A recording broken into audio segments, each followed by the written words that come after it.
overnight, if this tax had gone through, we would see a 73.5% increase in the retail price on a 60 milliliter bottle of e-liquid. That in and of itself was going to be such a dramatic change that it was going to alter consumers' behavior. Hi, I'm Brent Stafford, and this is RegWatch by RegulatorWatch.com. Some rare good news to share with you today. U.S. President Joe Biden's federal vape tax appears dead on arrival, as Senate Democrats yesterday dropped the proposal from the Build Back Better Act. The question today is what happened to change their minds? And joining us today to help answer that from the Vapor Technology Association is Tony Abboud, Executive Director and longtime friend of the show. Tony, thanks for coming back on RegWatch. Hey, Brent, thank you for having me. So first off, my friend, the vape tax, is it really dead or could it come back? Well, people often say never. And since this is Congress and they're always going to be looking to raise revenue, yes, at one day there will be more taxes being considered. But this tax, for all intents and purposes, is dead. It started off as a gargantuan tobacco tax that covered virtually every tobacco product out there, but it got winnowed down, as you know, to a vape-only tax, effectively, a nicotine-based per milligram tax, and that was something that obviously just recently died its own death. So what happened? Well, look, a lot happened in the ensuing months from when this was proposed. But ultimately, this notion that the Democrats needed to raise significant revenue in the Build Back Better bill, they need to find ways to do that. They've obviously always been looking to figure out a way to tax vaping and further tax tobacco. So this was their perfect opportunity since they needed to raise $3 trillion. What occurred, though, was that they kind of overstepped. And so there was huge pushback, particularly by the tobacco companies, which ultimately got the tobacco portion of this tax stripped out of the bill. What was obviously a problem is that it left in this vape-only tax, and that made the bill or the provision itself much more draconian for the vape side of the industry, and also much more beneficial for the tobacco side of the industry. And because of that, it actually played, I believe, into our hands in terms of the arguments that were being made. Now, one of the fundamental purposes of the vape tax has always been this supposed need to equalize the taxes, to create parity between the taxes. And this bill actually thought that was what they were doing. They actually thought that imposing a 2.78 cents per milligram of nicotine tax on vaping products would equate to the cigarette tax. But that turned out to be dead wrong. And one of the things that we did is we put together and had our economists put together an analysis of that tax. And it was striking because when you look at the differential on a per unit basis, for example, you find that the tax that would be imposed upon a standard 60 milliliter bottle of e-liquid would be almost 900% more than the tax being imposed on one pack of cigarettes. So we took this message to Congress, Brent, and one of the things that we said is, if you look at how consumers are going to view their purchasing decisions, they are going to look at buying a pack of cigarette, a 2-pack of pods, or a 60 milliliter bottle of e-liquid.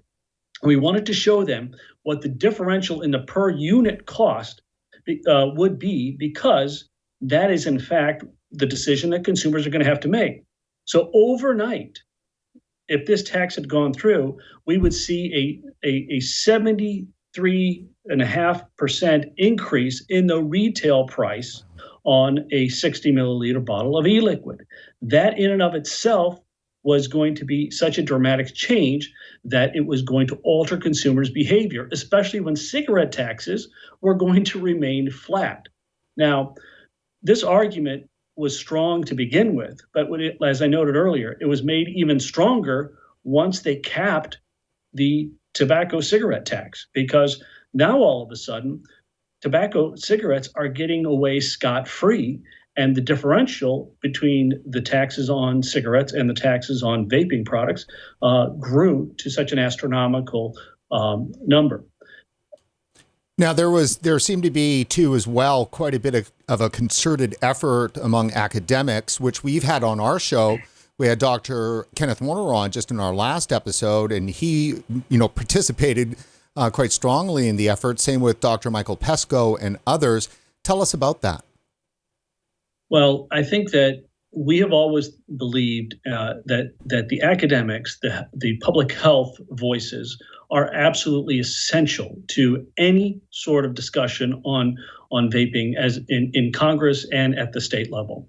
And having those voices out there, writing and speaking so clearly on these issues, is absolutely critical.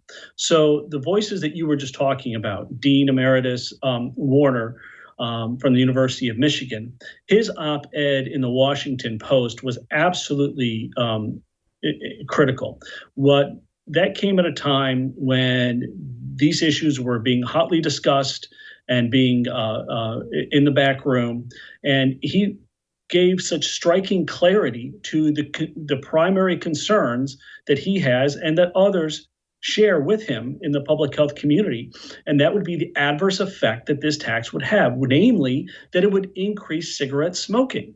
And because of that, it had to give legislators in Congress pause, especially those on the Democratic side of the aisle who were pushing this tax, because they are very strong in their positions of being anti-tobacco and anti-cigarette.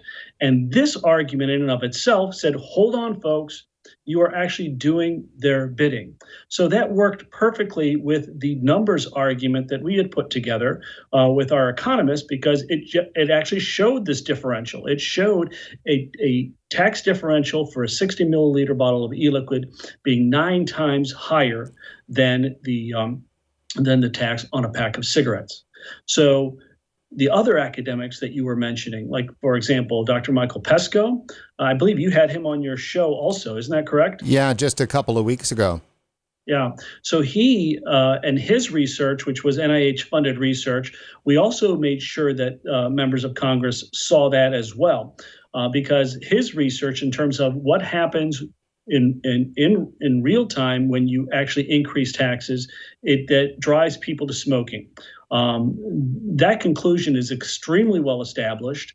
And so when you have economic experts such as him, and I guess not just smoking, but also smoking amongst youth, which obviously is a particular concern for everybody in this country.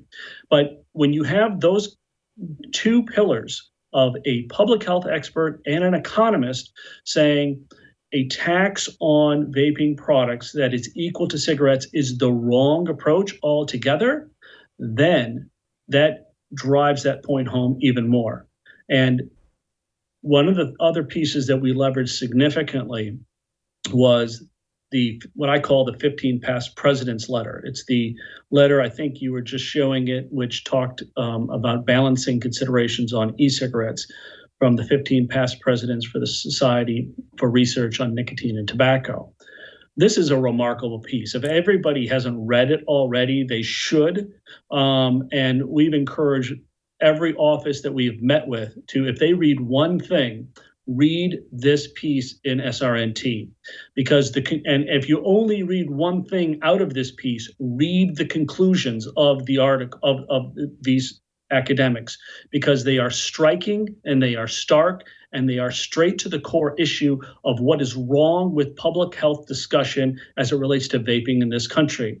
But so we use this as a jumping off point, and because they speak very clearly in their article about what should be done with the tax. They said it's okay to impose a tax on vaping. And frankly, VTA, we agree, and we proposed an alternative to Congress to give them something else to think about that wasn't an absurd per milligram tax.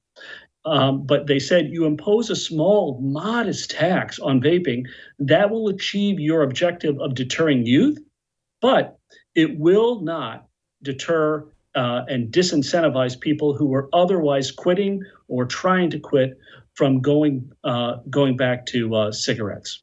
So and the stark conclusions that they have in that article were absolutely essential. And we were able to speak very forcefully on this issue because these were not words coming from industry. These were words coming from public health experts from a decidedly anti-tobacco academic organization. And I think our viewers would love to know a little bit more about that, like, because, we've covered this. There's obviously everybody with inside, vape media have been covering the great work from these academics, but to hear that stuff, that these papers have made a difference, I mean, were they thrown on a table? How do you know they made a difference?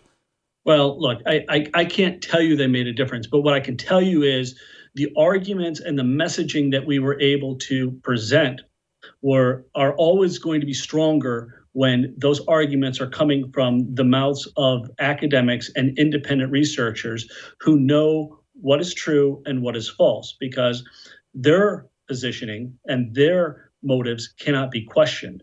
And so that's one of the reasons we lean so heavily on their arguments. Plus, they dovetailed perfectly with sound policy.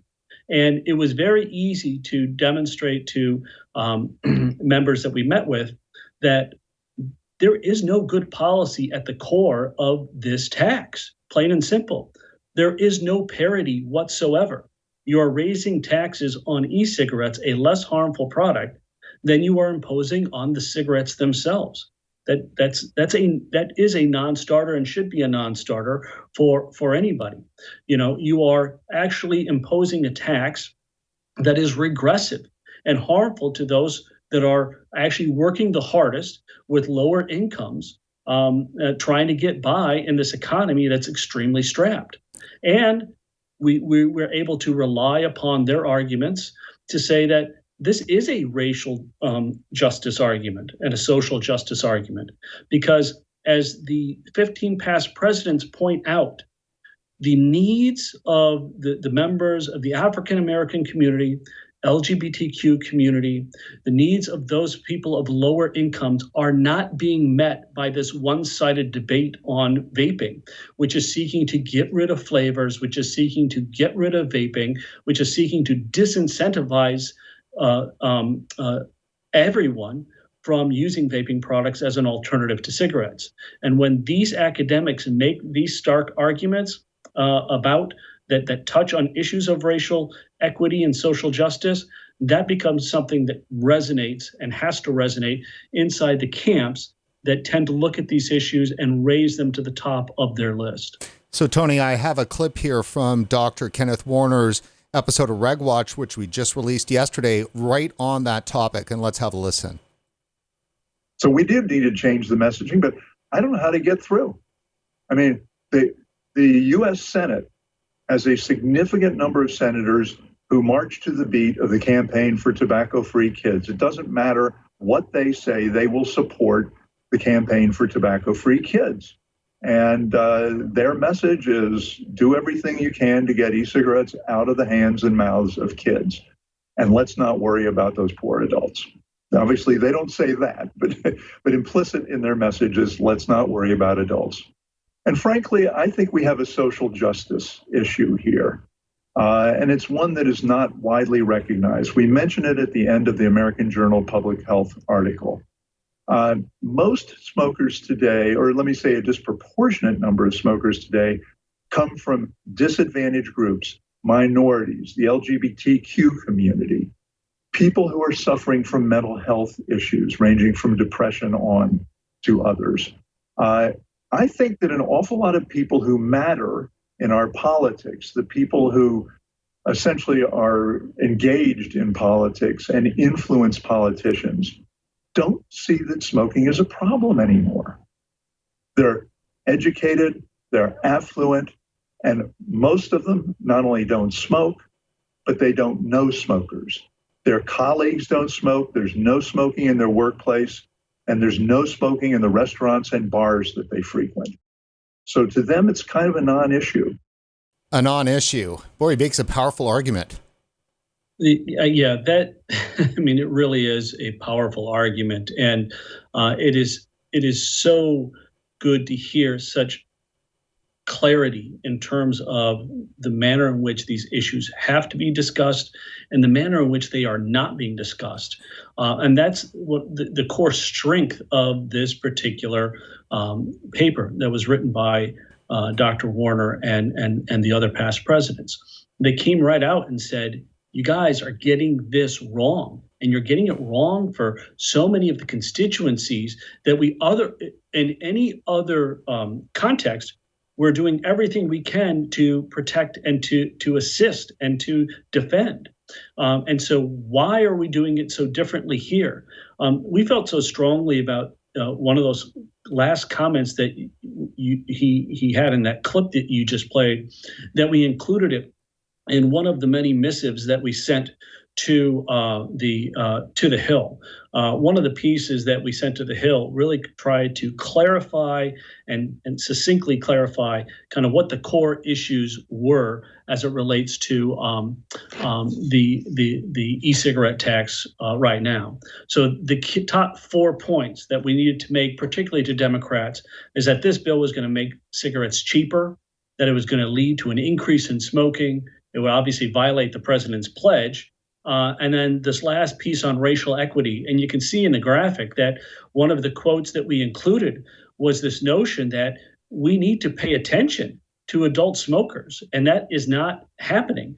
And the second point that we brought up was what Professor Warner was just talking about, and how, hey, smokers have become invisible to so many people, particularly those in power. And so that has to jade their thinking and skew their thinking about what they should be doing about this issue and how they should be doing it. So we felt so that those comments were so compelling, we made sure they were on our short list of points. And that was, for example, a document that was distributed to every key staffer in every office, as well as all the key committees on the Hill. And we were doing this on a regular basis to make sure that they saw these pieces, that they saw. We did one with Professor Warner's piece alone as well, because we thought, again, this is one of those things that everybody on the Hill needs to read. And so we wanted to make sure we got them some concise talking points.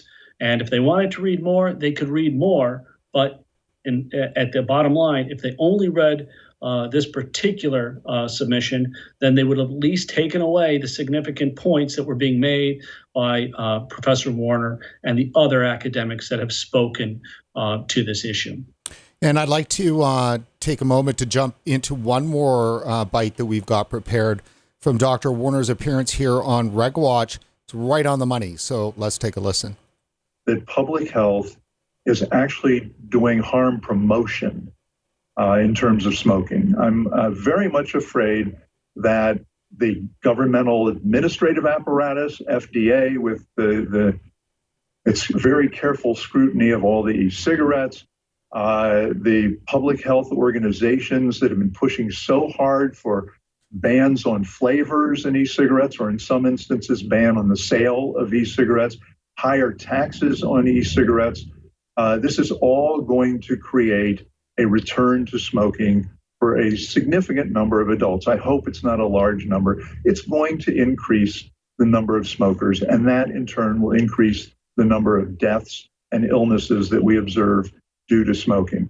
I just published a week ago an op-ed in the Washington Post about a very little recognized piece of the Build Back Better bill that's come out of the House. It would impose a tax on nicotine products, unconventional nicotine products, meaning e-cigarettes and pouches. That would be roughly the equivalent of the cigarette excise tax, the federal cigarette excise tax. That will increase smoking by hitting 3 different groups of people. So first of all, those people who have quit smoking by means of vaping. If they're e-cigarettes, if they're still vaping and their e-cigarettes become much more expensive, a subset of them, and again, I hope it's a small number, are going to revert to smoking. People who are dual users, vaping and smoking, who may well be decreasing their risk by virtue of their dual use if cigarettes constitute a very small part of the dual use. many of them seeing the alternative, the e-cigarettes get comparably expensive, may drop the e-cigarettes and go back to smoking full time. And the people who are smokers who would have gravitated toward e-cigarettes and tried them may think that it's not worth it now that they're more expensive. They already believe they're as harmful as smoking. We've misled the public badly into believing, a majority of the public in the U.S. believes that e-cigarettes are as dangerous as or more dangerous than cigarette smoking. We know that's not even close to the truth. And it's tragic because it keeps smokers from moving in the direction that could save their lives. Misinformation. I mean, I want to ask you about that, Tony, because like so often it appears that a lot of that misinformation is promulgated by Democrats in the Senate and the House. So, I mean, Well, part of the problem is that they don't know better because what they're being fed is misinformation, and it's being done intentionally by the very groups that Professor Warner was talking about, and because that's the campaign that they are on, and so we don't have the luxury of being purveyors of misinformation because industry is rightly chided, right? They should not have that luxury either because they are doing a complete disservice to the community, the broader community of smokers, and the broader community of people who are actually concerned about public health. But that's why we dug into the numbers, and so this. And where I'll take issue with Professor Warner, and maybe he just slightly misspoke, but the intent of this tax on nicotine was to equate the taxes to cigarette taxes. But as our analysis points out, they're not even close. And there's two ways to look at that. One was the way that we looked at earlier in the chart, but there was another line in that chart which really highlighted it and said, look, if you truly believe that a 2.78 cents per milligram of nicotine tax is the appropriate tax. If you were to apply that tax to a pack of cigarettes, then the tax on a pack of cigarettes would be much higher than what they are proposing. The tax on a pack of cigarettes should be $5.41, not $1.01. That's because, very simply, there's approximately 10 milligrams per cigarette, and there's 20 cigarettes in a pack. So that's 240 milligrams in a pack of cigarettes. And so if you were to do the math, the tax, if you believe in this per milligram notion, should be $5.41, not $1.01. So there's just an absurd disparity from the very beginning. And they start with this ridiculous premise of how they calculated the actual nicotine. And I believe at its core is someone's belief or someone's intent to explain that this figure that they put into the bill related or compared 1 Juul pod to a pack of cigarettes. And then they extrapolated all of their numbers from that. Obviously, that is not an accurate comparison. And if you really just do want to compare the milligrams of nicotine, we wanted to make sure that they knew exactly what those numbers should be. So at the end of the day, if you want to flip that around, we said, if you really want to apply the same rationale, then, the tax, what you're effectively doing is taxing cigarettes at 0.5 cents per milligram, not 2.78 cents, which is what you were taxing vaping. So they're losing both ways. The numbers actually work in our favor. And that's why we wanted to make sure that as many people saw these numbers as possible. So we wanted to make sure that we got this economic negative impact report out on top of this analysis of what kind of tax differential there was, which we had been sharing with Congress as part of our messaging. Last couple of weeks, we finalized the tax impact report, and we put that out because that was striking as well. You have to have a lot of different messages because there are a lot of different members of Congress who care about issues for different reasons. And so while some people don't care about jobs and economic impact, others very much do, particularly since this is in an infrastructure bill and is designed to help the economy and help America grow and move forward. So we had The Economist do his analysis on the actual impact of this tax, and the results were striking. His conclusions were basically that we would lose, if this tax went into effect, almost 43,000 jobs would be lost, and those jobs would also result in the loss of $2.2 billion in wages that are paid to workers. At the same time, his calculations was that the negative economic impact on the economy would be approximately $7 billion, just over $7 billion. And one of the things he would like to point out is while the federal government is trying to raise revenue, when you pass this kind of tax, you're going to strip the states and local governments of another $620 million in revenue. So it was fortunate that one of the things that we worked on this year was have the economist John Dunham and Associates update the economic impact study. And I believe you and I talked about this on a show when we first did the economic impact study in 2018. It was the first true industry study to demonstrate the real power of the vapor industry. And we thought it was important that get updated because so many things have changed in the last couple of years. And so the numbers that you were just showing up on the screen and that they're available on our website shows what the current economic impact of this industry is. So now we can look at and say, hey, this industry does continue to generate drought. Yeah, we've taken some hits. We've dealt with some major regulatory upheaval. We've dealt with significant taxes particularly in some states that have adversely affected the industry. But all in all, the industry still generates over 66,000 jobs directly, and we throw off a total of 133,000 jobs for the industry at large. And overall economic output for the industry itself, you can see on the chart there, we generate directly over $8 billion of economic output and $2.7 billion of wages.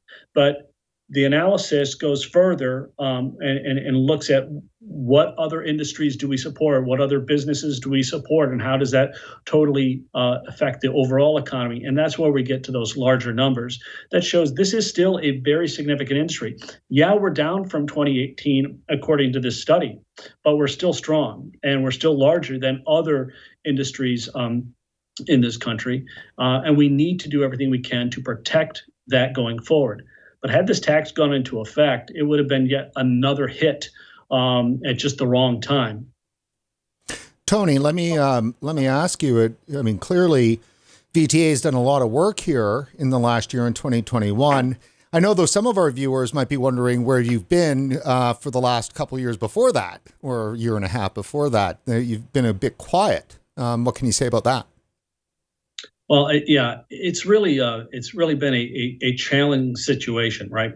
So if you rewind 2 years to the fall of 2019, when we were at the apex of the fights against vapor, particularly the president's announced flavor ban, the EVALI crisis, and as well as then the states that were attempting to ban flavors, supposedly trying to address the EVALI crisis, and then all of the other state regulatory activity that was ongoing at that time. We had basically hit an apex in terms of, I mean, it was the perfect storm of existential crises, which you don't rarely see that. But, VTA went all in. We had sued the FDA in August of 2019. We, once the EVALI crisis hit, we had to arm up to deal with this onslaught of public media attention that we had never seen before. And in terms of engaging a crisis communications firm, because obviously we had public affairs teams working with us, but this was a different animal once EVALI took hold, right? And then we had the president's announcement, and with that announcement, I mean that was quite a moment on It definitely September was. 11th, right? And if you look at, and I've done presentations on this before, what transpired, what we were able to accomplish between September 11 and November 11 in 60 short days, it was quite remarkable. And at that time, we actually had to engage, obviously, other consultants in the industry to help kind of craft a strategy.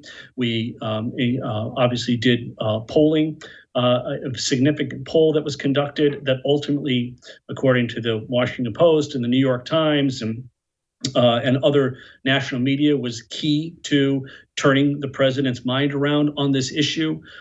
We had to engage at the same time with states, as I mentioned, that were banning flavors, and so we filed lawsuits around the country to defend the industry and to protect flavors. This was a gargantuan task. I cannot even begin to tell you just how significant it was. We had lawsuits going on in multiple states. We had a federal lawsuit going on dealing with PMTA, and now we had an existential EVALI crisis going on. I mean, the amount of pressure that was brought to bear, and then at the same time, we knew we had to mount a counteroffensive, and that's when we put together the first TV ads that have ever been run in this industry. They were great. And they were great. I thought they were really great. We had a great team, and I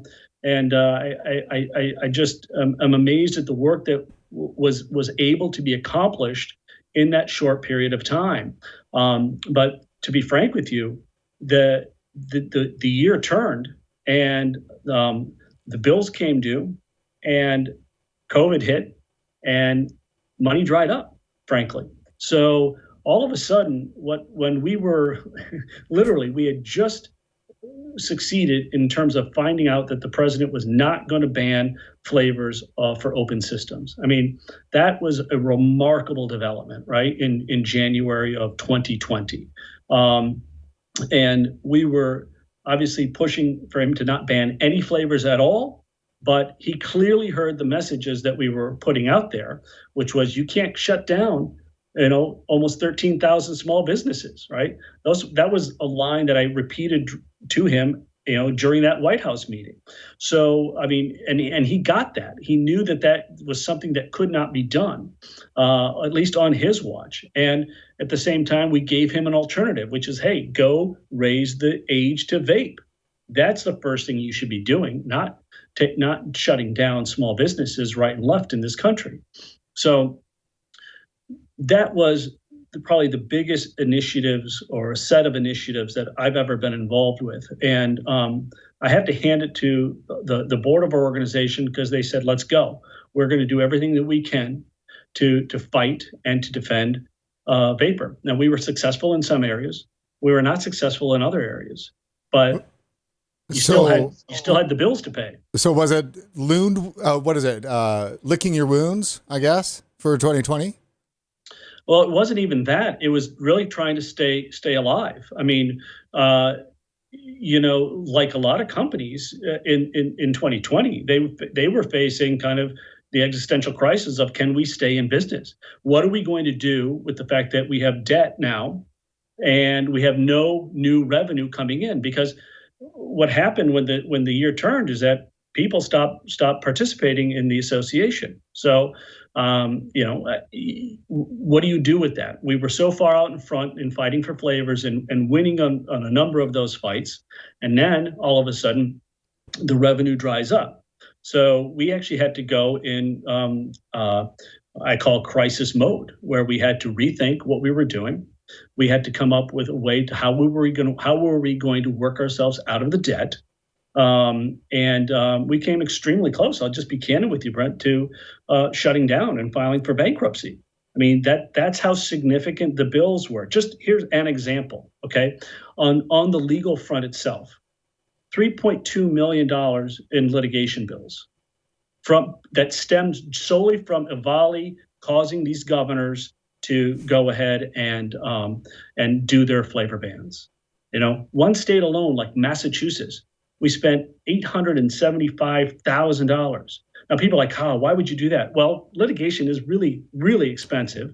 Second of all, in Massachusetts, we had 2 lawsuits that had to be going on at the same time. And then we had a federal judge that effectively made us have 2 mini trials when we were trying to get our TROs. So that, if you ever have been engaged in litigation at the trial level, and particularly with respect to TROs, it's the most expensive litigation procedural posture you could be in.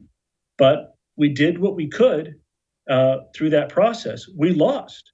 People were unhappy, right? That Massachusetts' law was not struck down. So were we. But it's not for lack of trying in that example. And then other states where we had to fight. We actually won, obviously, in New York. And that was a significant victory because, New York is obviously a big state, a bellwether state. It was particularly good because of the way Cuomo dealt with this issue to have been able to be successful in defeating them and stopping that flavor ban from going into effect. That's a large market, obviously. But when you look at, but I don't think people fully appreciate, and nor should they, the types of costs that were associated with the work that needed to be done just to deal with that crisis and just to save flavors, and the burden that put on the association. And then you have the confluence of factors where you have COVID coming in and literally shutting everything down. Yeah. So we came close, like I said, but we decided that, and we had, we decided that one of the worst possible outcomes, the easiest thing would have been to declare bankruptcy and walk away, plain and simple. That would have also, in our minds, been the worst thing to do. It would have left a bad mark on the industry generally.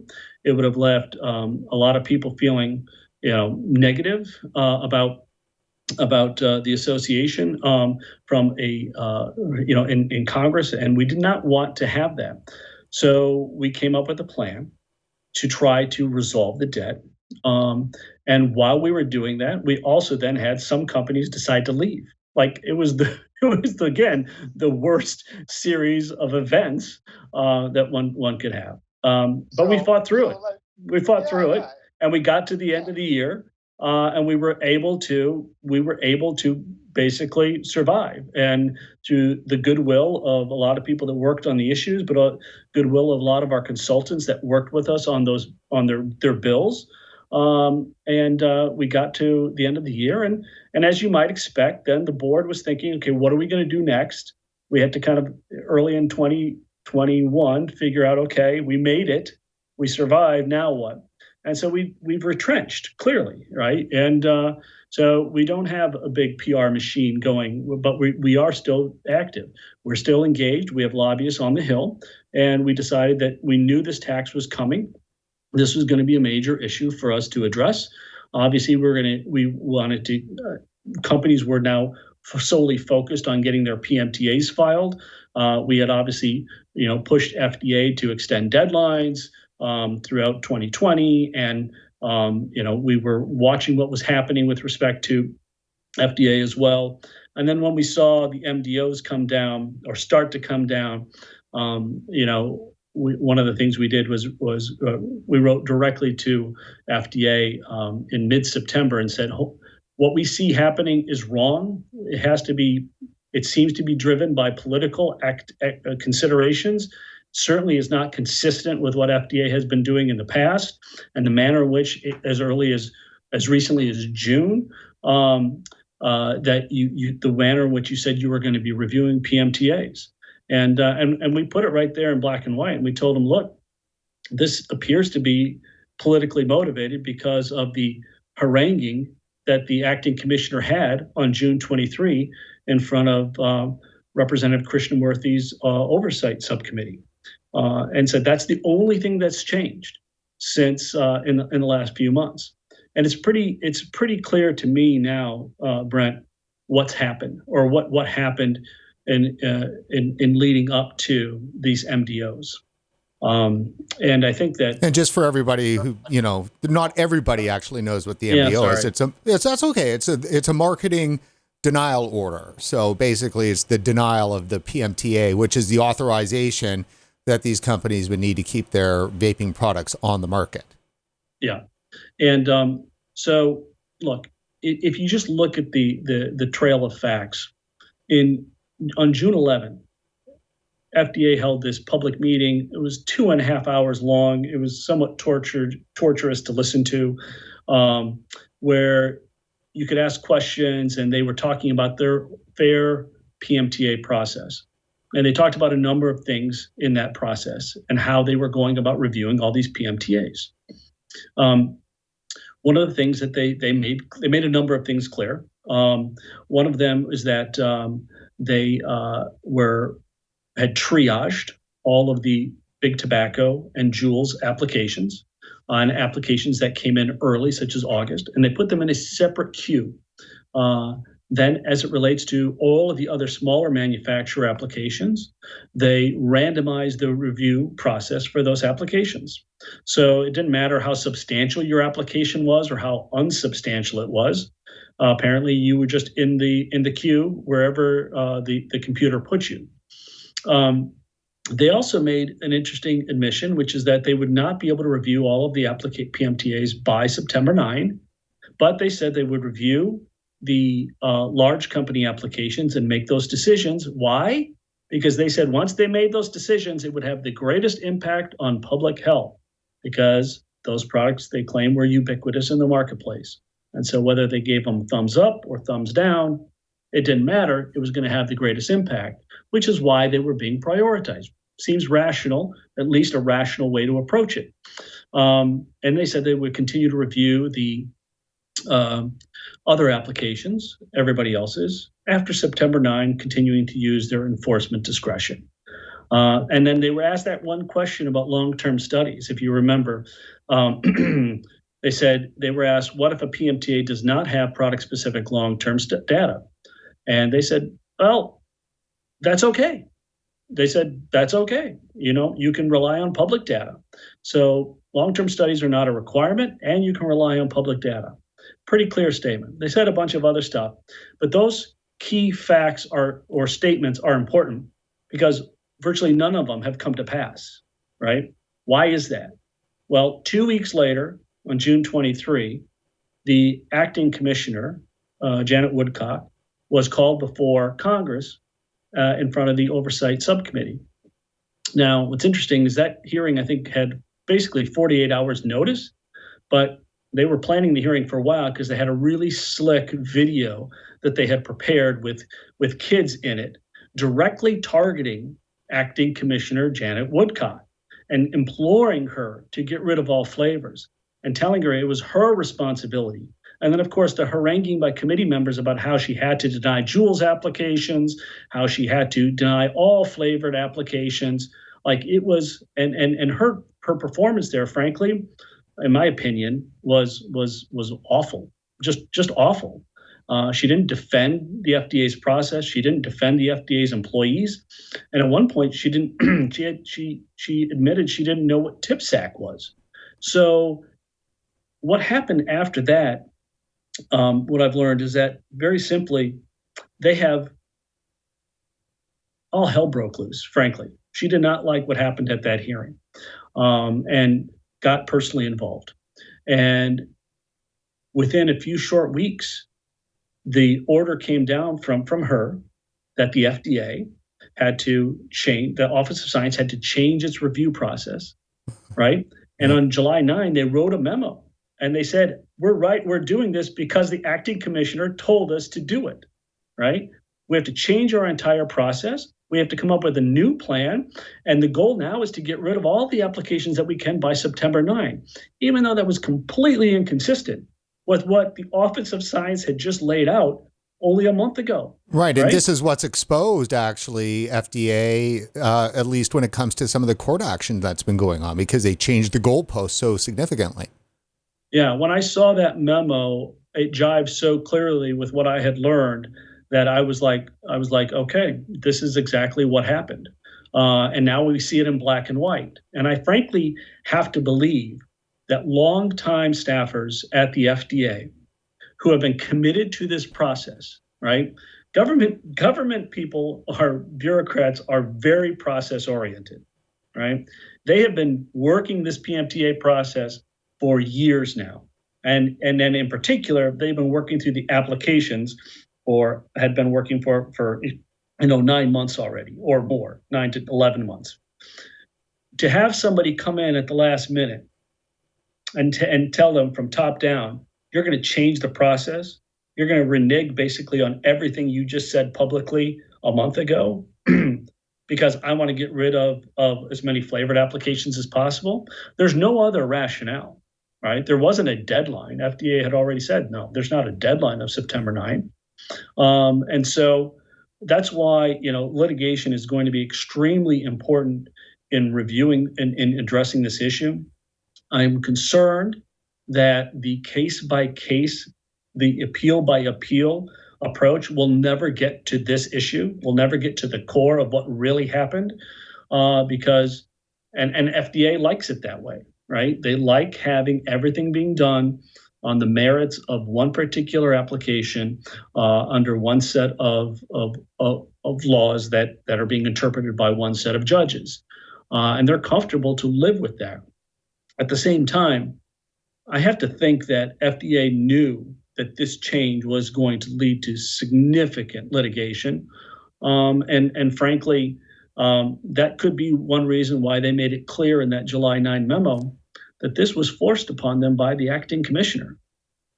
Well, certainly, if the bureaucrats are being held hostage by the leaders in the office, that might have been a cry for help there. Tony, look, this is fantastic. I'm so happy that you guys are back up and running fully and having such an impact. Yeah, it's really important, I think, for the industry. We've always valued having you guys as a resource, for us at least, to talk to our audience, to let them know what's going on, because quite frankly, there's a dearth of good people that are out there fighting on behalf of vaping. Well, I appreciate you saying that, and it has been difficult, and this is the last thing anybody would want to have gone through, right? Especially since we were really hitting our stride. Going from being able to be in 40 states, lobbying in 40 states, to having to just pull contracts back because the money was drying up, but also during COVID, there was no lobbying going on, right? I mean, so it didn't make sense to us from a physical perspective or a fiduciary perspective that we can't keep just paying state lobbyists to do nothing. And so those were difficult conversations, but we had them all, right? And we were able to get to a point where we could move forward. Like I said, we had to retrench, but we're going to focus on kind of the core competencies. And this vape tax issue was one of those. And we're looking forward to being able to do more on supporting others in using, for example, this economic impact analysis. We're going to be able to roll out some tax specific economic impact tools for states, because we know more tax bills are going to come, and we're going to need to be able to show those states what impact it's going to have on their own budgets. We're also looking at this larger question in terms of litigation, Brent. Like I said, the case by case approach may work for those individual companies, may ultimately result in something that's broader, but it won't necessarily result in broader relief. I personally, and I've been a lawyer for ever, it seems like now, but I've spent a lot of time thinking through kind of how we might be able to pursue a broader claim, and we're still examining that very closely and looking for kind of the right strategy to get that done. But even if we do, honestly, I'm not sure we have the funds to carry that off. So we've got the right teams of lawyers that could attack this. and ultimately put FDA, I think, in a very difficult position. I think we have the right theories. Right now, we're trying to figure out whether or not we have the financial resources to make it happen. So, Tony, I was going to ask you what happens next, but I think you just gave us a pretty good view of what's happening next. Importantly, where can people go to help? Well, look, I mean, it's very simple. I mean, everything that associations do, they need to have financial support. The other thing they can do is they can kind of respond to calls to action. They can go to the website and look for information. For example, this economic impact analysis is on there. You can actually go in there and put in your own state or legislative district. So just keep following us. Keep following the other associations that are working this issue because there is important information that's coming out. And we're going to, as I said, continue to do our best to make sure people know what they need to know and also to do our part in leading the fight.